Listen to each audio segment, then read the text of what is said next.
Hello and welcome to Threads, and I'm your host, Rudradev. Threads is a show where we interview people from different walks of life policymakers, economists, diplomats to better understand their journeys in their career and the mental models that they've used. With me on my first episode is Ambassador Bhaswati Mukherjee. Ambassador Mukherjee is a retired diplomat who served as the Indian ambassador to the Netherlands and as the permanent delegate of India to the United Nations and UNESCO. In this episode, we cover everything from her upbringing in Delhi to her first posting as an IFS officer in France and how she broke the glass ceiling in public services. Without much further ado, here is the episode. To start at the beginning, as we spoke last time, you moved from Bangladesh, like your family moved to India from Bangladesh. You grew up in Delhi. When you were growing up, did you know you wanted to become an IFS officer, or did you have any intention of going into civil service? What was that journey like? Actually, my parents moved from Dhaka, Bikrampur, to Delhi because my father was in civil service in 1944 before partition. Okay. Wow. So my family is actually a Delhi-based family. We've been in Delhi since 1944. I was born in Delhi, brought up in Delhi. It was a very different India from what you all know. It was after partition, the West was not kind to a very poor, illiterate, developing country bearing the burden of colonization. It was a difficult period to grow up in, but it was also very, very nice period to grow up in because many of the stresses of modern life didn't exist. I always wanted to join the Foreign Service right from the age of 7. Oh, wow. Since I came from a traditional liberal Bengali Bhadralok family. Not so Bhadralok because Bhadraloks have money and my family didn't have much money. But in any case, it was not an ambition that was frowned down upon. It was a matter of pride for my father, who took great trouble from the time that I was 8 or 9 years old to make me read the newspaper editorials, to discuss it with him on the breakfast table, etc., etc. So it was a very supportive father who actually nurtured the dream of his daughter getting foreign service, something which he could not get because when it was time for him to go to London to give the ICS exam, my grandfather didn't have the money to pay for the journey to London. And so my father, who was in civil service, always felt that he had missed out and he wanted me to make up for what he had missed out. So that's how it Wow. works. And makeup you did. So when you went in your first year, I believe it was 1976. Yes. What was that first year like? What was it like being a woman diplomat back in the 70s? I believe there weren't that many back then, were there?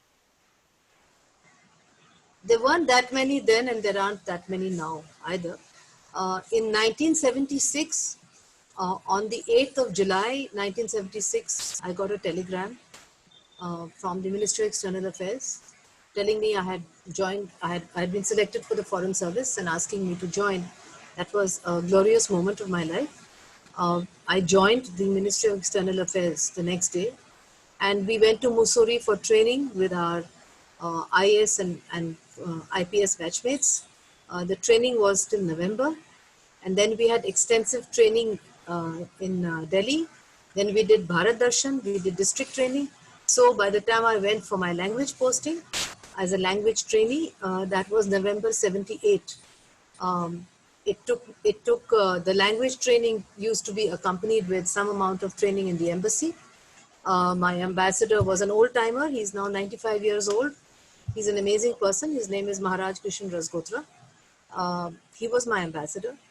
And it took me 3 years to master the language. Allowances were very poor. So I took a bank loan to do the higher level degree at Sorbonne University, for which I got the money back in Indian rupees 11 years later.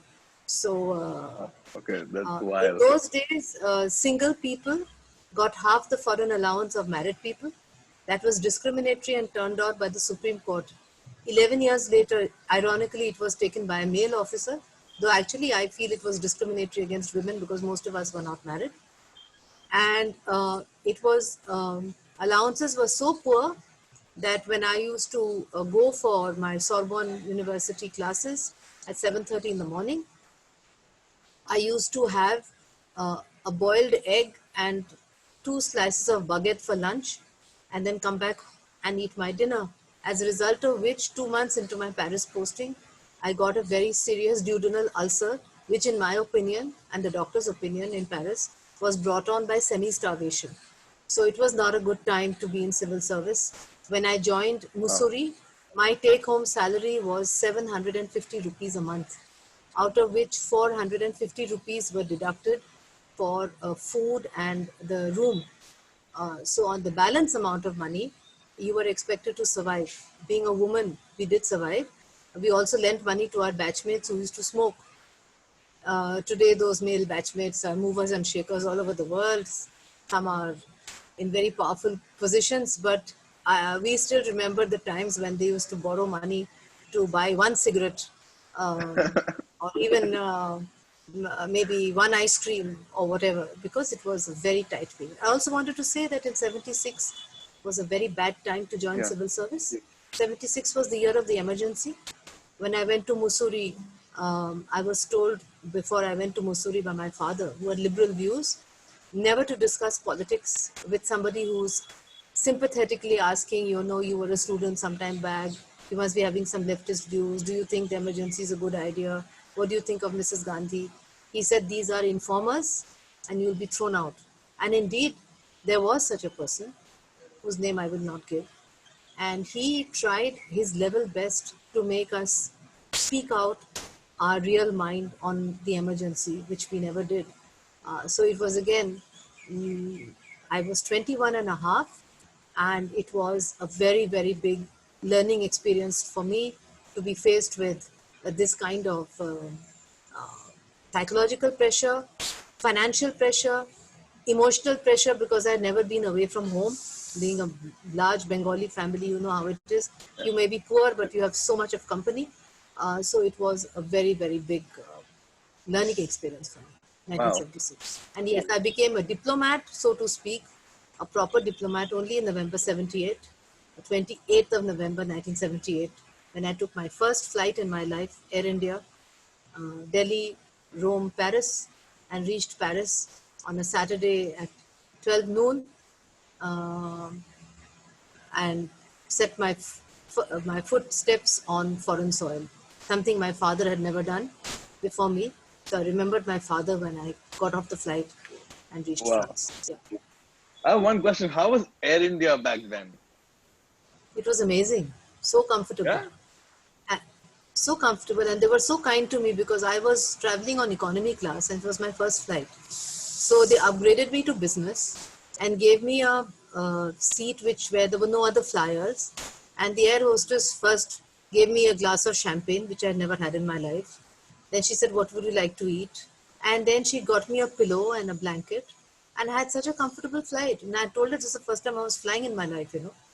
And she was just amazing. Everyone was amazing, and the plane was very clean. It was beautifully decorated. This was November 78. Air India was at its height. So yes, it was a very, very pleasant experience for me. Yeah. So My, now you're in Europe, right? This is the first time you're on foreign soil, and I that didn't too speak as a French. diplomat, right? Um, As a I don't diplomat think who spoke no French. Yeah. that's a very unique kind of set of circumstances to be in. What's going through your head? What was that first kind of segment of being a diplomat like? What were the challenges? Um, were you homesick? How were you grappling with being in a new country? Um, Actually, there were so many challenges. I didn't have much time to think about what it meant to be a diplomat, because it was a Saturday afternoon, 12 o'clock. I was received by a Bengali gentleman, I still remember, who took me to my apartment in the 15e arrondissement. That's the heart of Paris, near. Well, it's not that far from the from the Eiffel Tower. And he said, "This is your apartment. This is how the gas works. this is your room key, and I'll come back on Monday morning to take you in the metro to the embassy. He didn't leave his phone number. He didn't tell me how I'm supposed to survive till Monday morning with no food and no water. He just left.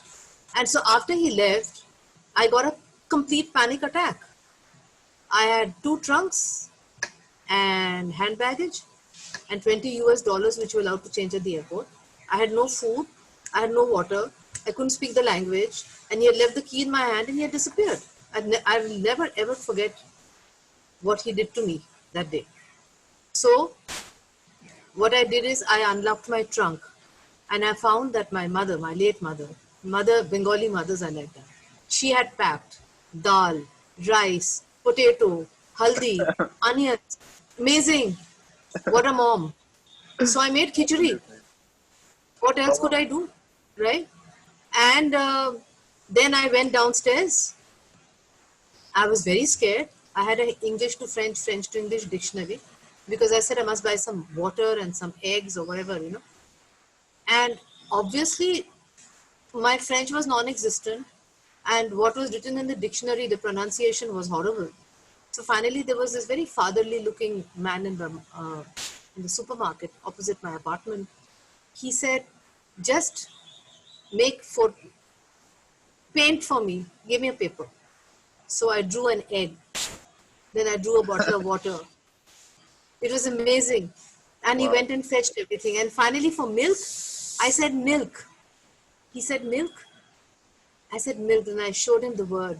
And I said, "Julet?" He said, "Oui, madame, Julet, c'est bien." I was so happy I could speak Julet. So he got me a bottle of milk. And that was it. So, you know, I had too much on my mind. I actually became a proper diplomat, the way you wanted me to tell you.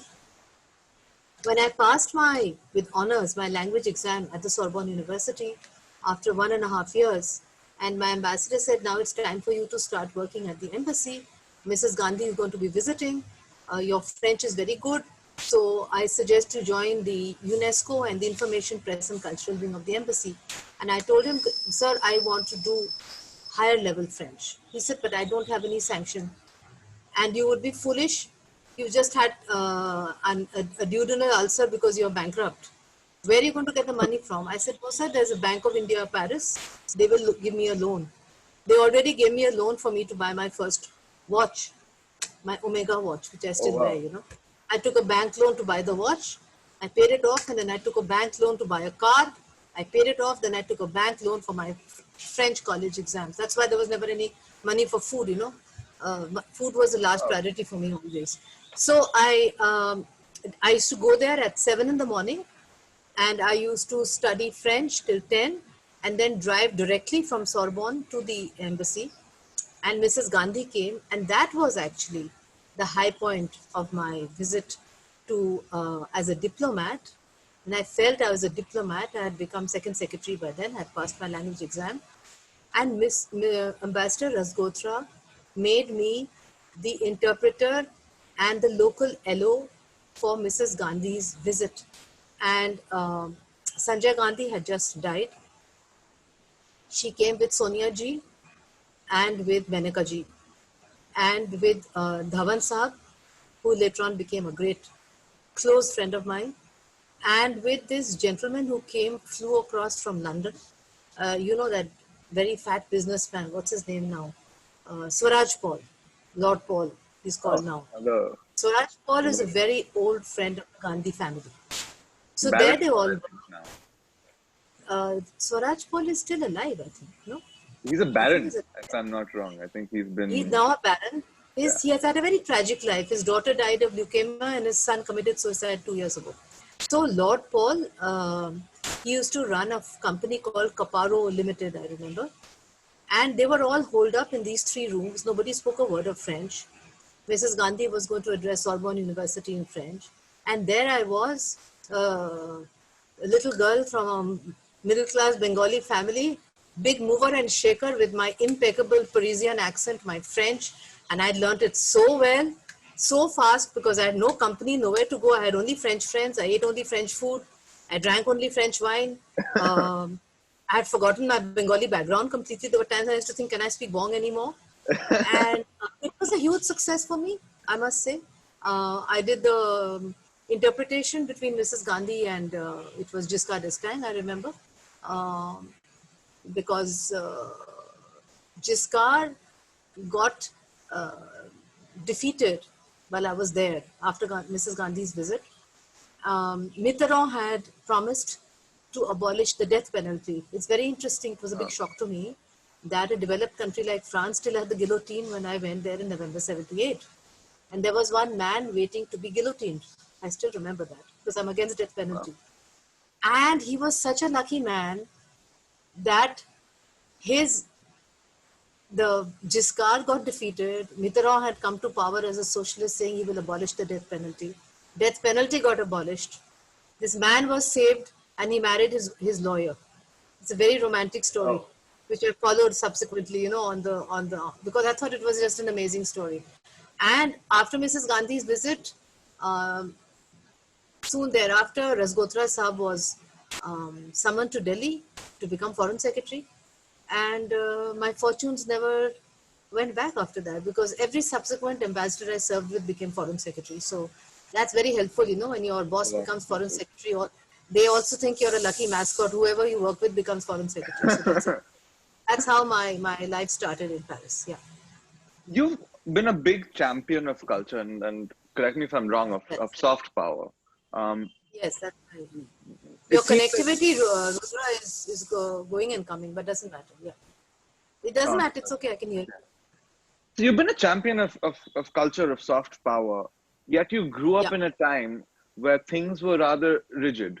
You came into the service at a time where you had to think about what you said because you had people who were informers around you, not a very normal circumstance. How does somebody like that go from being in sort of a hush hush environment to becoming a champion? And I also believe you even at that time wore a sari, which I would assume stood out in France, where I don't think there was a diaspora as large as there is today. Um, where did this inclination of really being a champion of Indian culture come from? What was the understanding? Any key I never, breakthroughs? I never wore a sari outside work. Outside work, I used to wear Western clothes.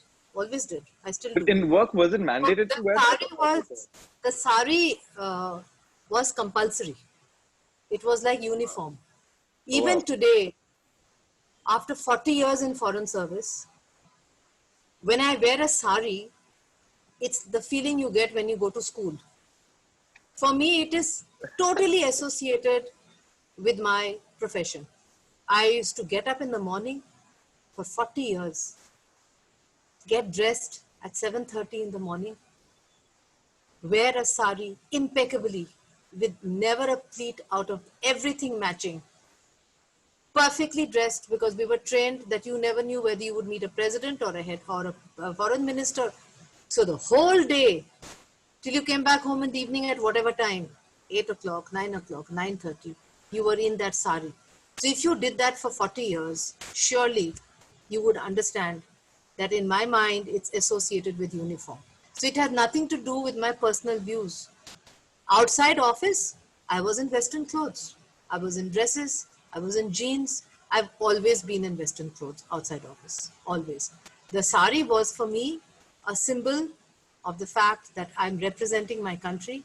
It's a national dress. I have to wear it. And even today, I tell the younger foreign service women officers whom I mentor, when they try to argue with me, that why didn't I wear a salwar kameez, for instance, and go to South Block when I was Joint Secretary Europe West? I told them it's a class and caste system. Women PAs wear salwar kameezes. If you're an officer, you better dress like an officer. It's like being in the armed forces. It's as simple as that. There's nothing to do with democracy or human rights or anything else. You are an officer, you want to be taken seriously as an officer by a bunch of male chauvinists who can't understand why you're an officer, you better dress for the job. And that's what I told some of these people who are now coming to South Block wearing trouser suits and dresses, etc. I said, you have the liberty, but think, do you really want to do that? Do you really want your male PA to discuss your figure or to appreciate how good you are in your work. I have had officers, PAs, all men. I've never worked with a woman in my entire life. I've never had a problem.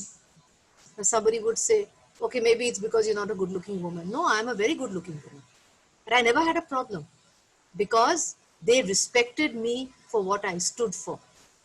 Intellectual integrity, complete intellectual integrity. Ability to work 14 hours a day without dropping. Ability to finish and then go home. And more than anything else, if things went wrong, as a leader, to take full responsibility, not to pass on the responsibility. Give credit to your subordinate who's put up a damn good draft. These are abilities of an officer. Gender has got nothing to do with it. So when you're in that kind of job, don't dress for gender.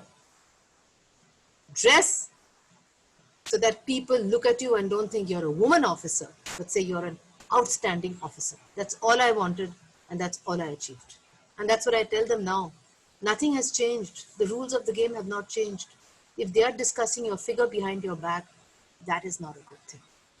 You don't How need does that. that change though? How does that change in the first place, I guess? But how does that It's change? changed a lot because the kind of people who the world has changed, and women resent being made to be put in a straitjacket. For them, a sari is a straitjacket, right? It inhibits freedom, right? They're not used to it, right? Nor was I. I had never worn a sari until I went for my foreign service UPSC interview, you know. I told you, I was brought up in a liberal Bengali family. But there was no compulsion on me to wear a sari. But the thing is that what they have to understand and appreciate is that that sari is actually a weapon in the hand of the women officer. It symbolizes respect among your subordinate male colleagues. Wow. And if you're in an embassy, you're absolutely mistaken. The wherever you are, whether you're with Goras or with Africans, they love it. I, as an ambassador, have had so many lessons for my women ambassador friends or spouses on how to wear a sari, how to tie a sari, where to get a blouse from. They love it. They think it's so exotic. They think it's so wonderful that India has not given up their a national symbol. Even the Chinese ambassador used to say that in Netherlands. So, you know, because in China, they have given up their national dress completely, right? So I don't regret it. But for the younger women generation, naturally they would resent it. Like, for instance, the amount of time I spent cooking for people. My mother, who was an excellent cook, refused to teach me cooking. She said, I don't want my daughter to be in the kitchen. She was absolutely horrified when she learned how much time I spent cooking, how many bathrooms I have cleaned. Because where was the money? You did everything yourself, right? So you learned to become a very good cook. It is stressful to do a full day's job and then entertain 20 people for dinner, right? So you did it. Now you tell the young women who are coming in, and they'll say, ma'am, why should we? Who's paying us extra for it? We'll do what the men do. We'll order in. They order in. I don't blame them. Why should they make biryani at home when it is no trouble to order in? The point is, the kind of meals I used to serve, and I mentor them in the Foreign Service Institute now, how to serve different regional Indian cuisines, sit down style, entree, main dish, Oh, dessert, nice. etc.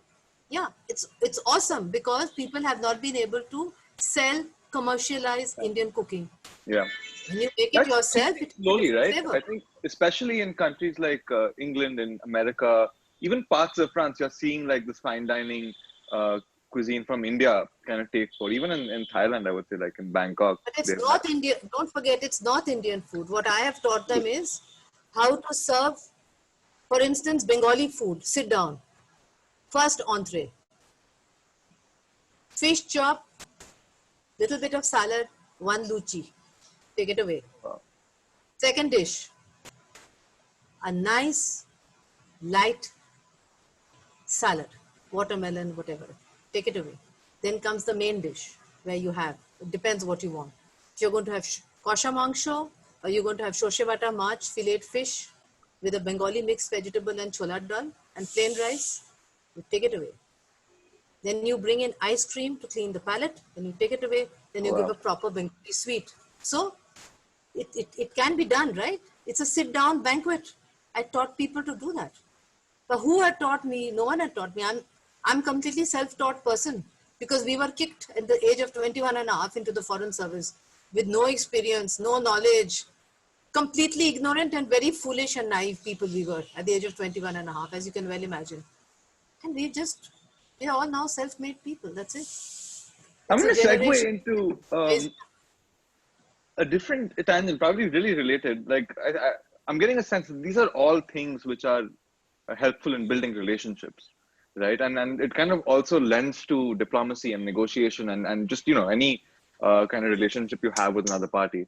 What would be first principles you would at least like to see in a new cadre of officers who are joining the service, or even for somebody who is not in the service, right? What can they learn from? But first, let me answer the question you asked me about soft power. So, about Yeah. soft power, I wanted to tell you that I actually believe in hard power. Okay, Interesting. soft power was peddled in those days as a woman's thing. So there used to be jobs exclusively for women. That's also interesting. So women would do cultural diplomacy, etc., etc. I have always done hard jobs which no man has ever done. I was Joint Secretary Administration in charge of personnel and posting. I was Secretary of the Foreign Service Board, first woman to do it. I was Joint Secretary Europe West. I handled the Goras 6 years in Delhi. No woman had done it before me. But when I became ambassador to UNESCO and I became India's representative on the World Heritage Committee, I understood one thing, that those who have hard power, like the Chinese, also know how to use soft power. And we are very bad at that because we think that soft power means we are soft. Soft power doesn't mean we are soft. Soft power means we are smart.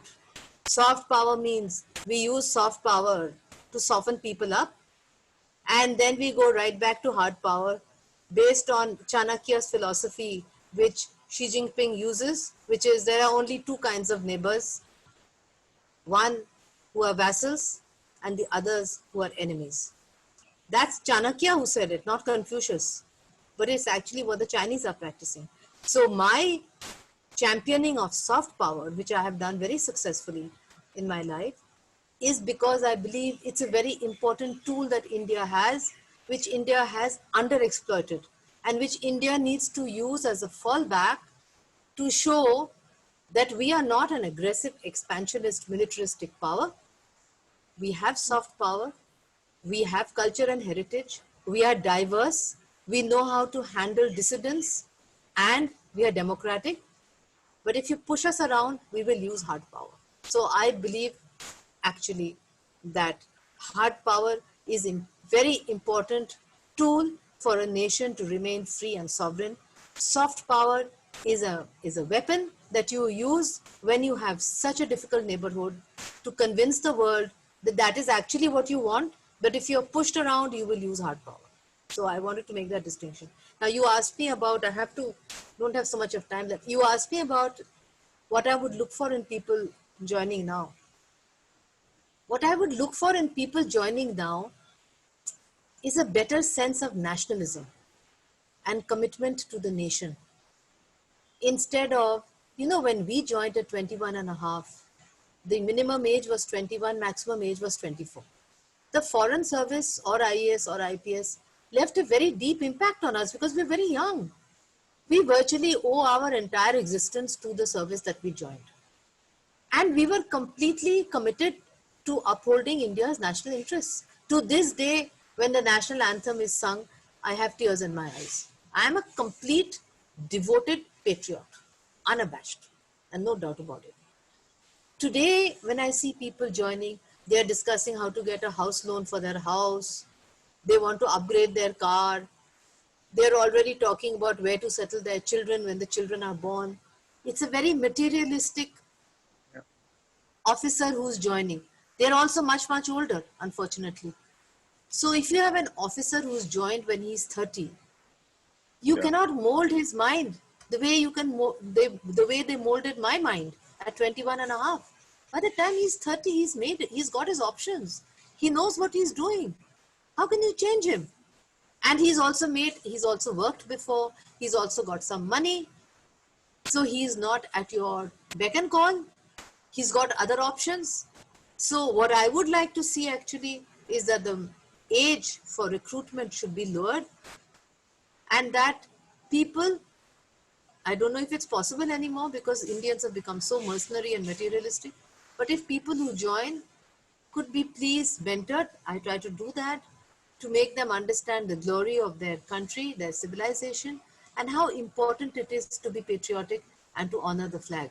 If that they would feel throughout their career, I think they would be able to serve India better than what some people are serving India right now. That's what I think. I have one last question, and I know you're pressed for time, so I won't No, it's keep okay. it too long. What would be one piece of advice you would give yourself at 21? To myself, Yeah. I would tell myself not to be such a naive idiot and to understand that I am surrounded by people who want to keep kicking me down as I try to move up that slippery ladder of success. It took me a while to understand that every time I would claw that wall to go up, I would get two tight kicks in my bottom and one on my head. It took me a while to understand and to combat it. But if I had understood, if somebody had explained it to me when I joined service, maybe I would have had a less painful first 5 to 6 years innings in the service. When, as a young Bengali woman, again from a very protective Bengali family, I had to learn the hard way what the world actually is. It would have been better if I had been less naive and less stupid. Yeah, I'm not naive and stupid now, but that was a very hard lesson I learned. That was wonderful. Thank you so much for your time, ma'am.